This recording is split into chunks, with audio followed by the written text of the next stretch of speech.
Bismillahirrahmanirrahim. Assalamualaikum warahmatullahi wabarakatuh. Salam sejahtera dan salam kenal dari saya. Perkenalkan, nama saya Dwi Wijayanti, yang biasa disapa Ibu Dwi. Saya merupakan dosen tetap pada program studi agribisnis Fakultas Pertanian dan Perikanan Universitas Muhammadiyah Luwu, yang memiliki NIDN 0931019301. Dengan jabatan fungsional saya adalah asisten ahli dalam bidang manajemen agribisnis peternakan. Sebagai dosen, saya memiliki tanggung jawab dalam menjalankan tridharma perguruan tinggi. Salah satunya adalah pengajaran. Pengajaran merupakan suatu aktivitas yang melibatkan interaksi antara dosen dan mahasiswa.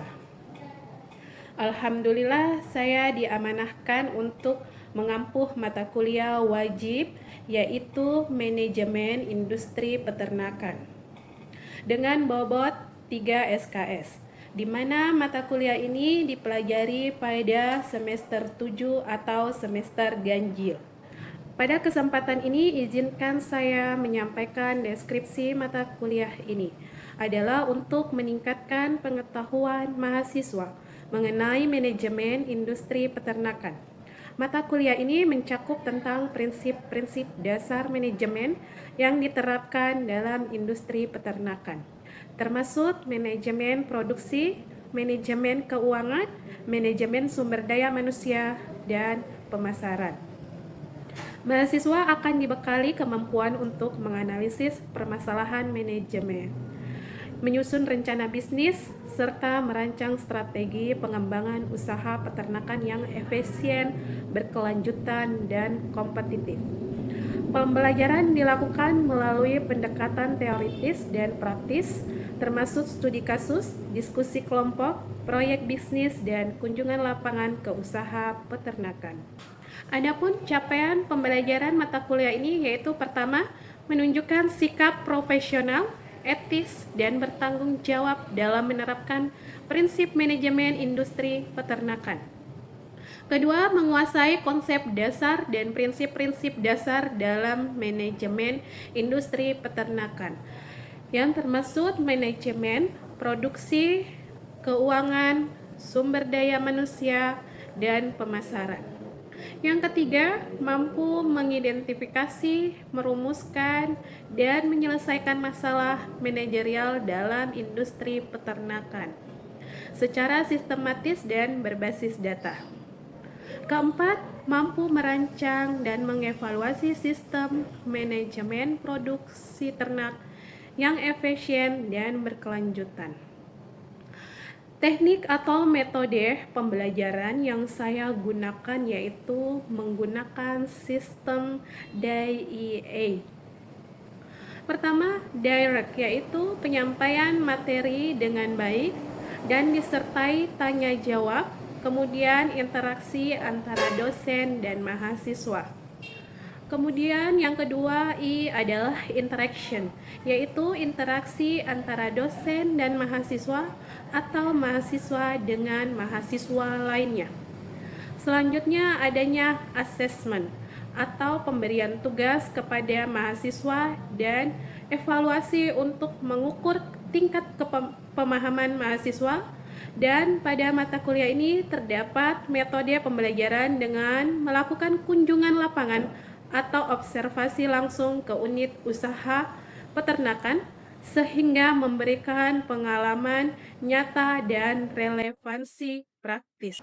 Adapun materi pembelajaran yang akan saya sampaikan selama 1 semester telah saya rangkum dalam RPS, di mana materi pembelajaran yaitu mencakup pendahuluan, struktur dan dinamika industri peternakan, fungsi manajemen dalam peternakan, manajemen struktur organisasi dan sumber daya manusia, manajemen dan sistem produksi ternak, manajemen input produksi, biosecurity dan pengendalian penyakit, teknologi produksi peternakan, manajemen keuangan usaha peternakan, manajemen pengelola risiko dan keberlanjutan usaha. manajemen pemasaran produk peternakan, distribusi dan logistik, etika bisnis dan legalitas usaha berbasis syar'i, penyusunan rencana bisnis ternak, dan studi kelayakan usaha peternakan. Salah satu contoh pengajaran yang akan saya paparkan adalah materi manajemen dan sistem produksi ternak. Adapun bobot penilaian yang disepakati yaitu kehadiran 15%, tugas 25%, UTS 30%, UAS 30%. Referensi yang saya gunakan dalam pembelajaran mata kuliah ini adalah buku karangan Haryono dan kawan-kawan tahun 2002 yang berjudul Dasar-Dasar Manajemen Industri Peternakan. Kedua, buku karangan Yendra Liza dan kawan-kawan yang berjudul Pengantar Ilmu dan Industri Peternakan. Kemudian buku Harapin dan kawan-kawan yang berjudul Membangun Peternakan Menguntungkan dan Berkelanjutan, di mana saya merupakan salah satu penulis buku tersebut. Pembelajaran yang saya lakukan menggunakan sistem pembelajaran luring dan daring. Demikian video pembelajaran saya. Selamat menyaksikan dan terima kasih. Assalamualaikum wabarakatuh. Waalaikumsalam warahmatullahi wabarakatuh. Apa kabar kalian semua? Alhamdulillah. Alhamdulillah. Oke, sebelum kita mulai, ini pertama yaitu manajemen industri peternakan. Itu pengelolaan manajemen industri peternakan.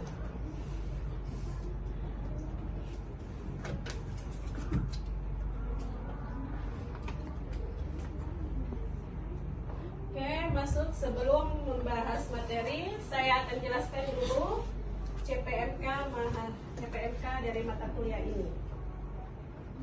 Yaitu mahasiswa mampu menjelaskan konsep pengelolaan manajemen industri peternakan secara umum, terutama industri peternakan yang berkaitan dengan industri finansial, industri perunggasan, dan industri non-finansial. Jadi sub CPMK-nya, 1, kalian mampu menganalisis konsep pengelolaan manajemen produksi ternak dalam industri ruminansia, industri perunggasan, dan industri non-ruminansia. 2, mahasiswa mampu mengkategorikan jenis-jenis atau menggolongkan industri peternakan dan kemampuan melakukan kegiatan industri peternakan. Manajemen produksi ternak dalam industri ruminansia, industri perunggasan, dan industri non-ruminansia.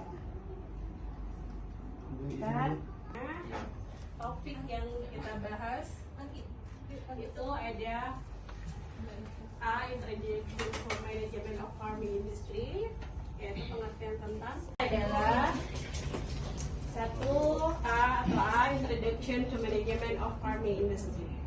Ada yang mengerti apa artinya? Artinya itu adalah pendahuluan atau pengantar tentang manajemen industri peternakan. The seeds, the cake, ransum, prevention of animal disease, production of livestock and waste. Jadi the seeds ini bibit ternak. The cake adalah perkandangan. Ransum adalah pakan ternak. Prevention of animal disease ini adalah pengenalan penyakit-penyakit pada ternak. Kemudian production of livestock and waste itu adalah produksi atau pasca panen. And waste itu pengelolaan limbahnya. Oke. Sebelum kita lanjut, ada yang mau ditanyakan tentang ini? Enggak. Tadi membahas produksi ya. Dalam manajemen produksi ternak ini ada jenis dan karakteristik ternak. Jenisnya ada ternak sapi, ternak kambing, ternak kerbau, ternak ayam, ternak domba, dan ternak babi. Ini yang paling banyak di industri peternakan. Oke? Ternak sapi. pasti kalian sudah pernah lihat ini ternak sapi ya? Iya. Ternak sapi. Kalian bisa membedakan nggak mana sapi Bali, sapi lokal? Iya. Ya, kalau Adit sapi Bali yang bagaimana ciri-cirinya? Kalau yang jantannya warna hitam, sedangkan yang betinanya warna coklat. Oke.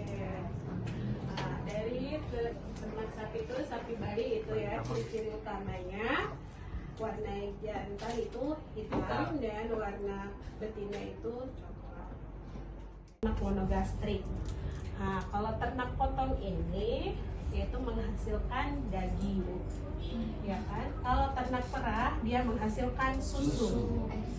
Kemudian ternak unggas telur dan daging. Oke. Kalau ternak monogastrik ada yang tahu nggak ternak monogastrik? Ternak monogastrik. Ada yang tahu? Tidak. Tidak ya? Oke, ternak monogastrik ini adalah ternak berlambung satu. Ya, berlambung satu. Gitu. Contohnya adalah kuda. Itu adalah ternak monogastrik. Mono itu artinya satu, gastrik itu lambung.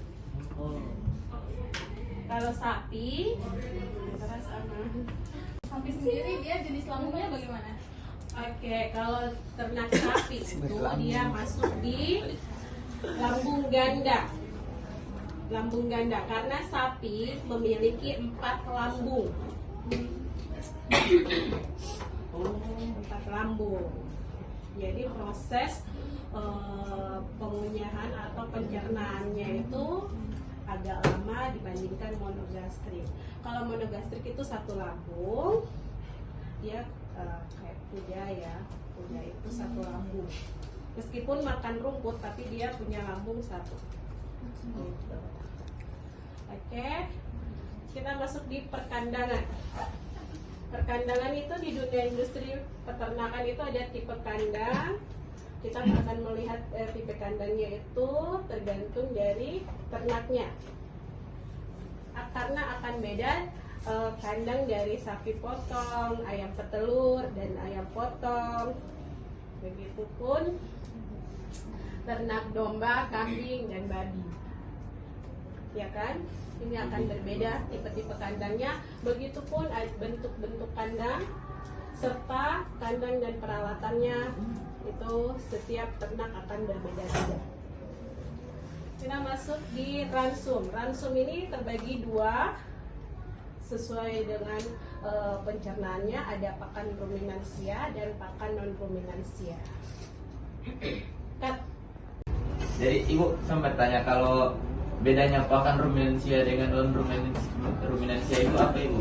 Oke, Agril dan semuanya pasti kan kalian ini kan baru ini ya mempelajari dasar-dasarnya kan. Iya ibu. Ini kita dari dasar dulu. Oke, pakan ruminansia dan pakan non ruminansia. Oke, pakan ruminansia ini adalah, kita ke ruminansia dulu ya. Apa sih itu ruminansia?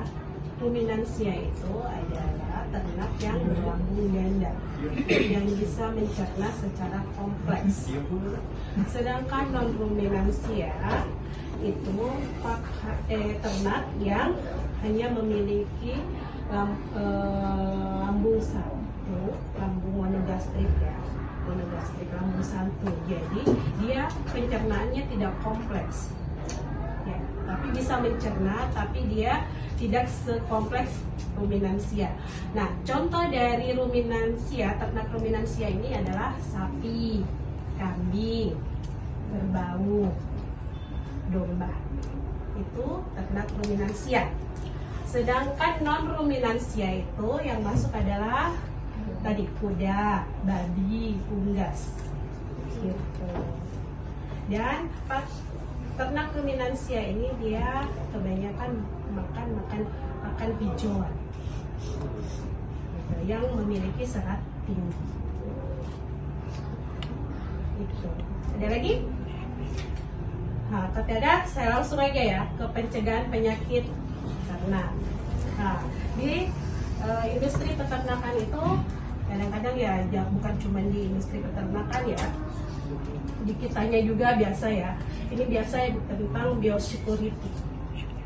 Gitu. Yang magang di perusahaan internasional kemarin pasti ada nih biosecurity. Jadi bukan ke ternak, ke manusia juga. Gitu.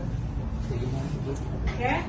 Di sini ada pencegahan penyakit ternak. Saya tidak panjang lebar, cuman memperkenalkan mana itu penyakit menular pada ternak dan mana penyakit tidak menular pada ternak.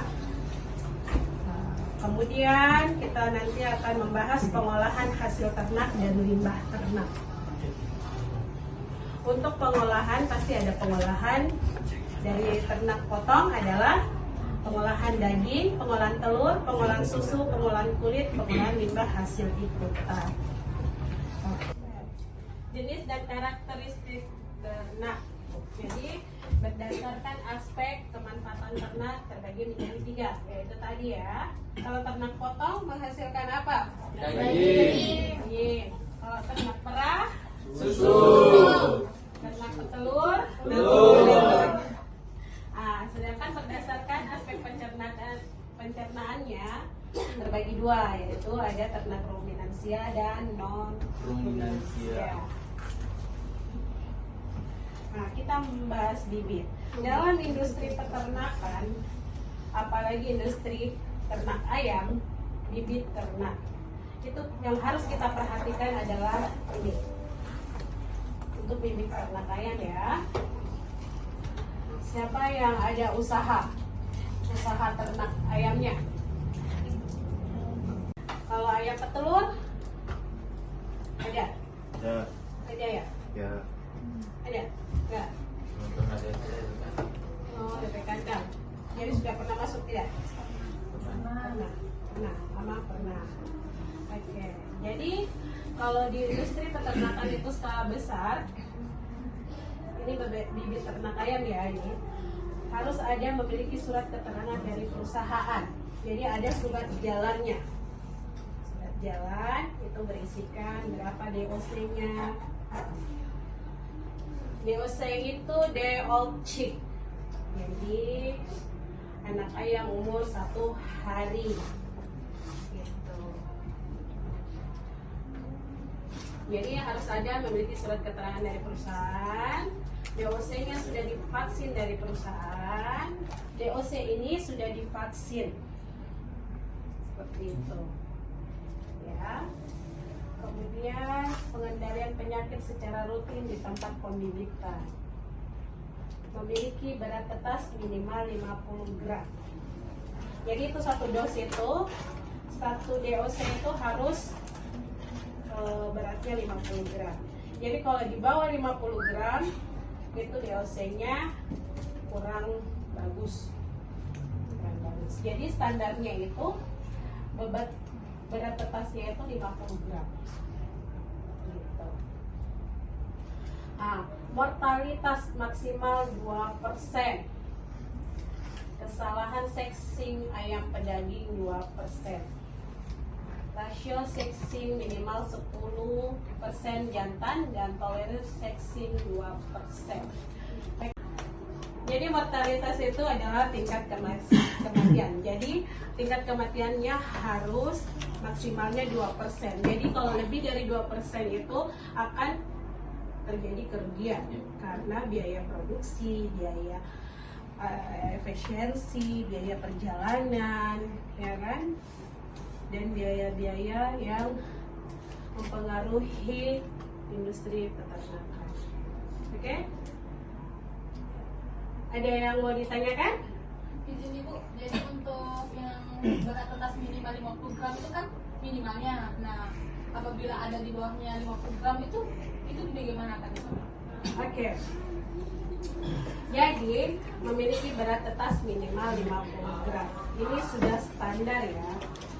Kalau di perusahaan pembibitan itu, jadi dia ditimbang, ya kan? Ditimbang, dia dengan dosnya, ya kan? Dosnya. Kalau dia di bawah 50 gram itu akan dikeluarkan. Jika beratnya Misalnya berat dari satu dos itu berisi jadi 500 gram ya, berisi 100 ekor, jadi 500 gram.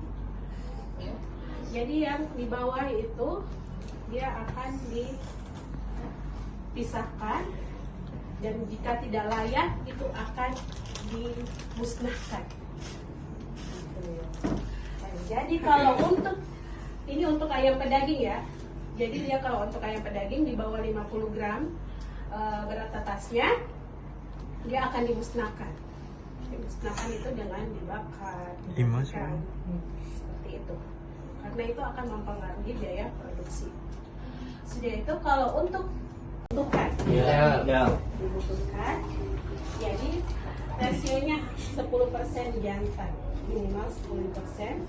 Jadi kalau bisa semua itu harus betina, misalkan harus betina, jantannya ini juga dimusnahkan. Jadi Bu, selain dari pemusnahan ini, apa ada cara lain untuk biar ada nilai ekonomisnya? Ada. Kalau untuk ayam petelur ini biasa ada bakul-bakul yang ngambil untuk dijual.